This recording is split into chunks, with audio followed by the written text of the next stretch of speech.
안녕하십니까. 부동산 읽어주는 남자 부통령입니다. 오늘은 가메프르지로 마크베르에 대해서 알아보도록 하겠습니다.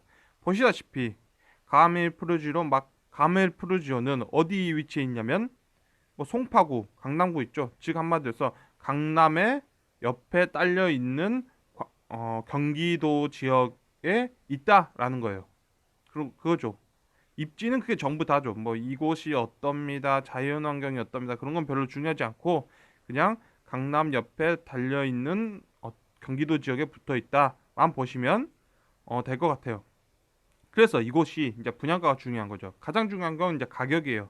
가격이 얼마에 나왔냐면 우리가 전용 면적 25평 정도죠. 전용 면적 25평에서 5억 7천 130만 원 나왔다라는 거예요. 5억 7천 정도에 나왔다는 거죠. 그럼 5억 7천은 2020년도에 6.3이란 거죠. 6.3이다. 6.3이라면 광역시였던 가격이란 거죠. 즉 한마디로 해서 우리가 보고 있는 이 금액은 광역시에서도 지금 분양가로 나오고 있는 가격이다라는 거예요. 그런데 우리가 보고 있는 이 지역은 광역시가 아니죠. 그래서 이 지역 같은 경우에는 굉장히 메리트가 좋은 지역이에요. 왜냐하면 이 지역 또는 뭐 위례 신도시라든지 아니면 판교가 있겠죠. 판교라든지 이 지역들은 흔히들 어떤 곳이냐면 우리 같은 서민들은 어디서 살아요? 서울의 집값이 너무 비싸요. 어떻게 살아요? 싸게 분양을 해줘야죠. 막 이래요. 그막 눈물을 흘리죠. 그 가식적인 눈물들 막 흘리면서 진짜 부동산은 투기가 돼서는 안 돼요. 막 이렇게 하면서 그래요. 맞습니다. 서민들도 이렇게 일자리가 있는 곳 살아야죠. 좋습니다. 그러면 이런 자리는 그래요. 10점에서 이렇게 분양할 수 있지만 여기 없죠. 여기 없으면 8점 정도로 분양할 수 있지만 그렇게 눈물을 흘리시면 그래요. 좀 더 싸게 분양을 해드릴게요. 하고 분양을 해주면 나중에 여기다 역을 좀 연결해 주세요. 여기는 서울에 가까워요 하면서 그렇게 눈물을 흘렸던 인간들이 팔 때는 더럽게 비싸게 파는 바로 그런 지역이죠. 분양은 싸게 해주세요. 그다음에 자기들의 한 건 한 건 팔 때만 가장 비싼 가격을 막 부르면서 여기가 노다지입니다. 여기가 뭐더라 바로 강남 옆에 붙어 있는 경기도 지역이다 하는 바로 그런 지역들이죠. 그런 지역이다. 그래서 그 부동산 뭐다 그 중개사 놈들도 자기도 수익률을 많이 그 수수료 많이 챙겨 먹기 위해서 뭐 그렇게 띄우는 지역이죠. 그래서 그게 지금 어쩌냐면 5억 7천100에 나왔다. 그러면 굉장히 저렴하게 나와 있는 거죠.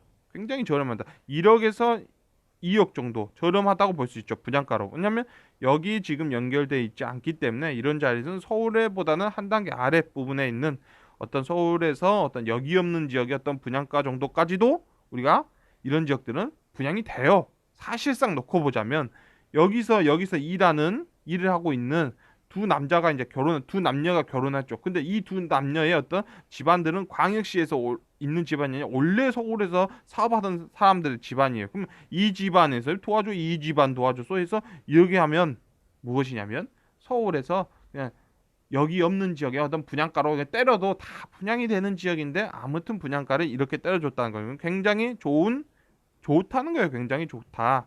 그래서 미래를 보면 되죠. 2016년 행복을 꿈꾸는 사람이라는 이제 블로그에서 가져온 거예요. 이 블로그에서 이제 가져왔기 때문에 출처는 이제 이분이고 이게 하남 가미 스위트 뭐 B7 뭐 이게 분양가를 공개합니다. 뭐 이런 거죠.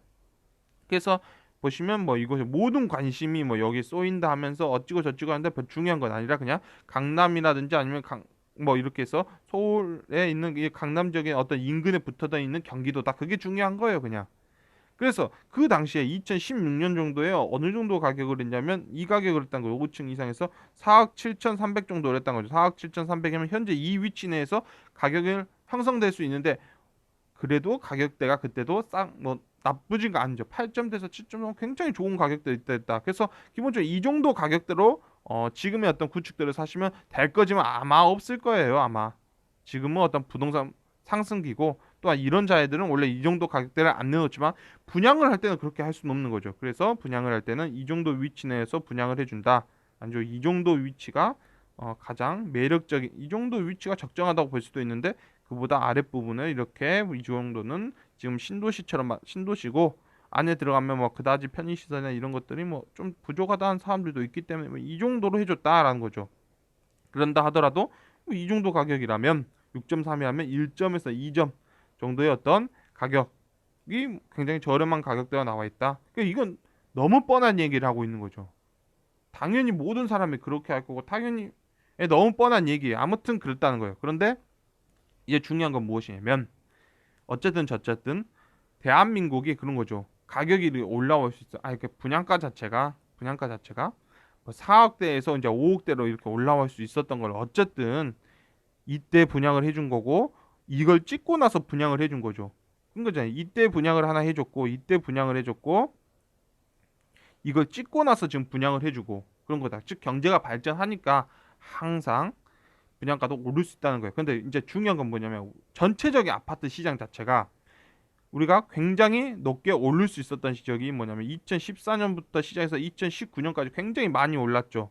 그럼 많은 사람들이 이거 오른 거를 이제 문재인, 박근혜 하면서 둘 다 싸워요. 근데 사실 놓고 보면 문재인과 박근혜는 사실 동일한 정책을 썼던 사람들이지만 어쩔 수가 없었죠. 그러니까 따뜻한 보수를 제일 처음에 선거 때 내세운 거죠. 박근혜도 마찬가지로 뭐 문재인 대통령은 뭐 따뜻한 대통령. 그냥 뭐 어쨌든 정책들은 다 거기서 거기다. 대한민국의 어떤 정치인들은 결국 집권이 중요한 거니까. 그래서 이런 걸 논의할 필요도 없고 뭐 세금이다. 우리가 흔히 금리 있죠. 금리 여러분. 금리도 여러분은 잘 모르겠지만 아담 스미스의 국부론을 한번 읽어보세요. 아담 스미스의 국부론을 1700년대도 뭐 금리가 뭐 50%막 이랬을 것 같아요. 3%, 2%에서 4% 정도만 받으라고 프랑스의 여왕이 프랑스 뭐 영국 여왕이 이렇게 했다니 사람들끼리 거의 다 2%, 4%만 받아라. 그러니까 의미가 없어. 가장 중요한 건 무엇이냐면 그래서 이랬든 저랬든 마차 끌고 다니는 애들이 달나라에다가 우주선 돌려보내 마차 끌고 다니던 애들이 달나라에다가 우주선 보내는데 부품 만드는 사람들 요만큼은 이제 오른다는 거죠. 요만큼은 오른다는 거 항상 인지해야 돼요. 그렇게 경제가 발전됐다. 세상이 발전됐다는 건 인지되는 거죠. 여기서 중요한 건 이렇게 저렇게 중요한 게 아니라 이제 중요한 건 2배 이하라는 게 2배 이렇게 올라갔던 게 2014년부터 해서 2019년까지 이렇게 올라갔던 게 2014년부터 지금 시작한 게 이때부터 시작한 거죠. 이때부터 시작해서 요만큼 경제 성장해 준 거를 이때부터 우리 경제 성장했네 끌어올린 거죠. 그런 거죠. 옛날로 돌아갈까요? 자, IMF 왔습니다. IMF 왔어. 이제 끝났어 하면서 IMF 왔습니다. 경제 발전 이렇게 하니까 여기서부터 또 끌어올립시다. 부동산 이게 끌어올립시다. 대한민국이 우리는 언제 일만 따 일만 따죠. 다시 한번 또 끌어올립시다 한 거죠. 그러니까 항상 끌어올리는 시기가 있었다. 그래서 그 시기가 이제 있었고 이제는 그 시기가 다 거의 끌어올리는 거죠. 가격 중 지금 솔직히 말해서 전국 부동산 중에 2배 이상 안 오른 부동산 있어요? 없죠. 웬만하면 다 그 정도 퍼센트까지 올랐다. 즉 한마디로 해서 이제 정점을 찍었고 이제는 대한민국이 이제는 뭐 부동산으로 힘을 쓰기보다는 이제는 기업 단으로 올라가면서 결국 다시 경제를 3만에서 4만을 끌어올려야 되는 바로 그 지점이죠. 그런 지점으로 들어갔다. 그 알잖아요. 그런 시기가 어땠는지 우리가 97에서나 08에서나 우리가 그런 시기로 들어왔어요. 그래서 그런 시기에 들어왔기 때문에 이제는 거주적 목적으로 봐야 되는 게 가장 중요하다는 거예요. 이럴 땐 거주적 목적을 보고 다주택자 뭐 할 필요 없죠. 이때는 대한민국 경제를 끌어줄 수 있는 기업들에 투자하는 게 훨씬 좋아요. 그리고 규제도 가격이 많이 올랐으니까 규제가 되는 거예요, 여러분. 항상 중요한 건 가격이 오르면 규제 들어가고 거래량도 줄어들고 그거 당연한 거예요. 당연한 거다. 그건 그냥 받아들여야 된다. 가장 중요한 건 그런 걸 만든 게 무엇이다? 경제 성장률이다라는 거죠. 그래서 여러분들이 모든 사람들이 중학생들이 고등학생들도 자율주행차 타고 다니면 되지라고 하는 바로 그런 시점 되면 또 시작하는 거예요. 부동산을 한번 또 올려봅시다 하면서 막 끌어올리는 거예요. 그럼 사람들이 정책 때문에 이래, 저금리 때문에 이래, 대통령이 이런 정책을 해서 그래. 웃긴 소리 하지 말고 여러분들의 소득이 오른 거예요.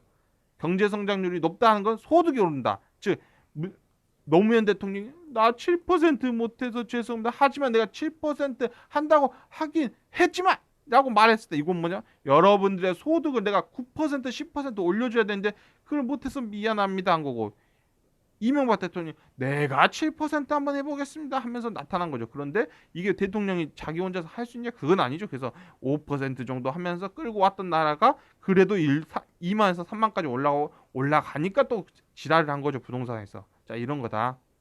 그래서 경제 성장률은 여러분의 소득이다라고 보시면 되는 거예요. 그런데 하더라도 중요한 건 지금 이 자리가 광역시 분양가로 나왔다는 거예요. 광역시 분양가로 나왔다. 이 말은 부동산 업자들도 이 지역에 들어가서 가격을 띄어서 자기 수수료도 또 먹어보려고 노력하는 사람 노력할 거고, 또 이 지역에 아유 난 서민이에요 하면서 당첨받았던 사람들도 아이고 내가 이 분양가로 내가 다시 넘길까라고 미쳤어 하면서 나는 서울 가격 받을 거야라고 하는 바로 그런 지점에서 나온 금액이다라고 보시면 저렴하게 나왔다라고 볼 수 있겠죠. 그래서 또 이런 지역들은 저렴하게 분양가 나왔으니까 또 가격을 막 올리면서 뭐 그러겠죠. 오늘은 뭐 이런 식으로 가메 포르지오 마크벨에 대해서 알아봤습니다. 지금까지 시청해 주셔서 너무나 감사합니다.